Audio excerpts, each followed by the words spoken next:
Hey folks, welcome back to the channel, your home for all content Lord of the Rings home. They released some patch notes with a bunch of bug fixes and some other things in there, including things moving from the store to nodes. We got Bifur going to the guild store. We're going to get into all of it. I think this is worth making a short video on just because they've addressed two of the biggest issues that have come up since the last patch. They've already addressed them in this patch. I guess it might have been 2 patches ago. They did do a bug fixing patch just recently as well, but let's go through it. I've got some stuff. Okay, so fixes and improvement. Some Hobbit bundle offers will appear for players who did not previously see them, available in the previous update for a limited time. If you previously saw these Hobbit bundles in the last update, you will not see them with this update. So the issue with Hobbit Gate, or what it was called, was essentially that these new player bundles, which are very, very good value, appeared for some people who were not new players. And then that's okay, Windows security, no thank you. And then not everybody saw them. So they got offered to some people, but not the right people. And then people were upset because of how good a value they were. They've made good on that. Now, if you didn't see them the first time, you will now see them in your game. Great, that's good. They've basically solved that issue in my book, and they made good. Okay, fixed an issue causing the game to freeze in Raids Chapter 2 if Elra here uses his special 2, Elven Vengeance, to top the Moria Cave Troll. Good. They're slowly, again, starting to whittle away. Not slowly. They've been taking chunks out of these soft locks. I think Chapter 2 is still probably the biggest one. That's where most of the soft locks happen, but it's really nice to see that they are continuing to address these in pretty much every single update. It does seem like now that Chapter 4 of the raid is out, they are just drilling down on some of these bugs. Just an issue preventing the animation of Naramiri's Special 1, sure. An issue preventing Edric's basic attack from playing correctly. That's not one I knew about. Resolving an issue causing a Strider to do the electric slide during wave transitions. Fix an issue where some players would get stuck during the tutorial. Okay, that's actually really, really great. And address an issue in which prevented Black Serpent's Mark from applying correctly to the Cave Troll in Chapter 2 of the Mines of Moria raid. So I think there was this issue with the Cave Troll where I think crits or some of the attacks were not applying BSP when they should be. I'm glad to see that they've fixed that. That probably should have been addressed a little while ago, but it is being fixed now. I hope people's Haradrim feel a little bit better going into Chapter 2. I don't have Haradrim, but I will ask some people who do and see what they think. Fixed an issue preventing Nuraz from correctly summoning the Troll Stonebreaker in certain situations. I did not ever encounter that, but also glad to see that. Localization, translation, and minor VFX improvements. Okay, and then they've got the stuff for the Black Beast, which is, we've gone over a number of times now. It's basically coming the day that the Elrond event ends. New to guild supplies, Bifur. Bifur has been removed from the premium supply store and now can be found in the guild supply store. I think he's a great character if you're considering going the dwarven route. He is a good leader. He's a good leader for the dwarves. I think he's the best leader from chapters 1 to 3. Balin beats him in Chapter 4. There's maybe an argument Balin is better in Chapter 1, but for me, Bifur seems to be very good. I'm going to take him to 7 stars because I want to make sure I land his slow pretty consistently.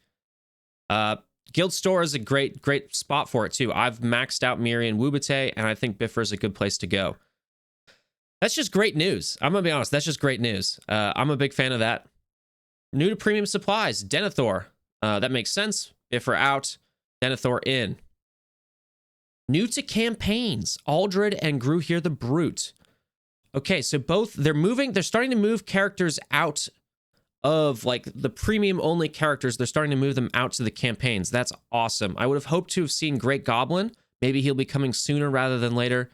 Maybe this means we're expecting more or new only premium characters. Aldrid is going to Guild Campaign Chapter 1, 2. That's crazy. Another Guild Campaign character added. Aldrid is my understanding is a pretty good healer. I've not had much interest in him because I didn't want to spend the money on him, but if we take a little look, basically, he's got the same turn meter type stuff that all of the Rohan have on their basics, where he gains 5% turn meter plus 5% Rohan ally. That's his particular turn meter gain. But he's Special 1 and Special 2 are both heals. So, you know, he's another healer. He doesn't have any cleanses, which is, I think, an issue. Like Pippin and Naramiri both have cleanses, but he's got 2 heals. I still think there's probably a case to be made for him just because of how all of the raid chapters work. It's probably worth maybe starting to farm him, especially if you are one of those people who is already starting to farm him, or you are just very invested in Rohan. I think this might be a good option for you too. I'm probably going to go back and farm him. I just need all the healers I can get to slot into my teams for the raids. This gives me another flexible option for all of that. I still got to get some ability materials in Chapter 5 first, so he'll be put on the back burner. But this is now definitely somebody I'm going to farm. And then they are taking the Brutes and moving him to Hard Light Campaign Chapter 2-4. So actually very early on. I'm going to recommend, if you have the energy to spare, that you farm Brute. Getting him from the hard farm and getting him daily from the web store, I think is going to increase people getting him pretty quickly. He's a very good character when it comes to arena, and so I imagine he's going to translate well into multi-squad PvP, where you're going to be able to use both your Ironhide and your Brute, right? I think these are actually really great player-friendly, good changes. And then here we come to the meat and potatoes, the thing I want to talk about. They've already implemented the challenge supplies change. This is much faster than I thought. I thought we maybe had another few weeks. Honestly, doing the Hobbit packs already out and the challenge supply store packs already out, this is ahead of my time. I thought we were going to get this sometime in the middle, towards the end of November. Wow, they are moving fast now that they've got Chapter 4 out. They've really started to kind of drill down on some of these things. This is a really positive change in my mind. Okay, so we appreciate the feedback we've been receiving regarding the challenge supplies. We're pleased to introduce some changes to the supplies in this update. Character shard amounts. The 2 times quantity of character shards is being removed. So now they're only going to have 5 and 10 character shard quantities. Challenge currency amounts needed for purchases with removal of 2 times quantity. Okay, so the pricing is being adjusted as well. So not only are they getting rid of, they're increasing the amount of shards you get, but they're lowering the cost as well. So the times 5 quantity shards will cost 1,500. Times 10 quantity shards will cost 3,000. And so basically, yeah, they say it right here. Basically, it was 500 per character shard. Previously, it is now 300 per shard. That may not sound like a lot to you, but we'll cover that in a second here.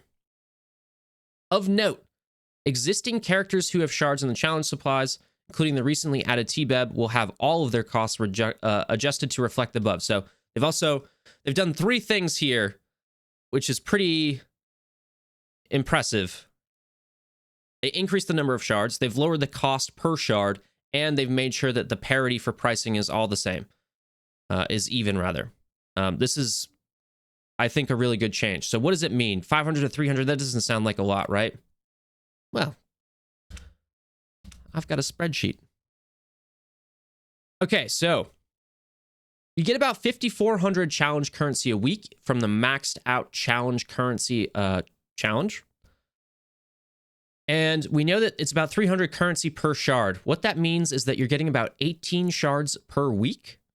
And that means you have about 45 weeks to max, right? So what I mean by weeks to max here is going from 0 shards in a character to 810 shards of a character.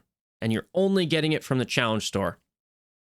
This means number of days to max is 315. Compare that to previously, T-Beb was at 810. Bolgan Halbachad were at 567. When I made a video about this, I had previously said, I think a good spot would be 300 days. There you go. You can see it right there. 300 days to max out somebody in the challenge store. And 315 is pretty close to that mark. So I think I'm okay with that, if I'm being honest. I think that makes a lot of sense to me. And I mentioned that this is from 0 to 810 because in reality, a lot of people who invested in Haradrim, right, they had a 3-star marquee, or maybe they bought, they bought to get 5 stars for T-Beb and Bekaloo. This is going to significantly reduce that amount of time. It is still the hardest farm in the game compared to a hard shard farm that you do not refresh any nodes on, which takes 214 days. This is about 100 days more. So that's something to consider. But this is to me, a very, very good step in the right direction. Okay, there we go. The listed changes will reduce the amount of time needed to level up characters whose shards appear in the challenge supplies. Yes. We intend for this area of the game to continue being a work in progress, and this is only the first in several changes envisioned for the challenge supplies. Also great to hear. This is what we need. And it's good to hear that this is just the first of the changes. And then November monthly calendar. Okay, so they're actually giving us the monthly calendar stuff. So in this monthly calendar, the character shards we're going to get are Grimlers, Uzan, Gems, Gold, Character XP, Campaign Energy, various ability materials. The last calendar was actually pretty generous. It was like their most generous calendar like that they gave. So I'm excited to see what this one has. Grimlers and Uzan, I believe, were the characters that were with Black Beast in his animations. I guess we can check real quick. Oops. Not that website. That's just my default I feel like I go to. No, it's Rockma and Grimlers. Not Uzan. Okay. It's interesting that they're adding orcs with the Black Beast. I'm not exactly sure what that means. Let me know if you're happy about these changes. This is definitely much faster than I thought they were. The pipeline of feedback from players on Discord, people who are engaged and are involved in the community, to the dev team through CG Heem has been really good recently. So I'm a big fan of that. I think this is a good level of communication. It seems like things are very fluid and responsive, and they are kind of, it's a conversation more or less about what things need to be changed. It's always good to see that instead of just ignoring the problem for weeks on end, right? That's it for me. Thanks for watching. Take it easy.